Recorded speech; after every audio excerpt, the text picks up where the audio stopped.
Séance plénière ce matin au palais Omar Bongo Ondimba du Sénat. Les travaux dirigés par le président de cette institution, Dr Lucie Milebo-Bousson, épouse Mboussou, portent essentiellement sur l'adoption et le vote du rapport de la commission mixte paritaire Sénat-Assemblée nationale sur le projet de loi portant révision constitutionnelle. C'est Dick Nzengelomaz, Félix Moudbangoy.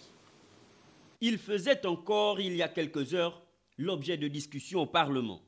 Le projet de loi portant révision de la Constitution a été voté par le Sénat en termes identiques à l'Assemblée nationale à la suite des travaux de la commission mixte Sénat-Assemblée nationale convoquée à l'initiative du Premier ministre ce vendredi.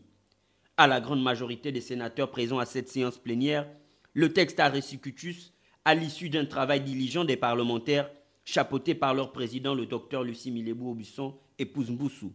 Une promptitude que n'a pas manqué de saluer le gouvernement. C'est le propre de la procédure constitutionnelle.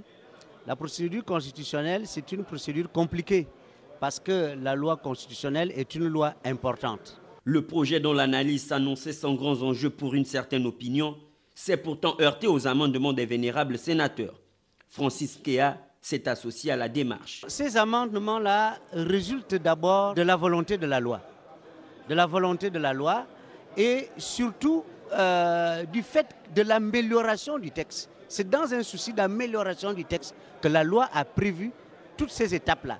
Donc les amendements participent de l'amélioration du texte et de la vitalité de la démocratie. L'ultime étape de ce long processus pourrait intervenir dans quelques jours avec la tenue du Congrès qui réunira le Parlement.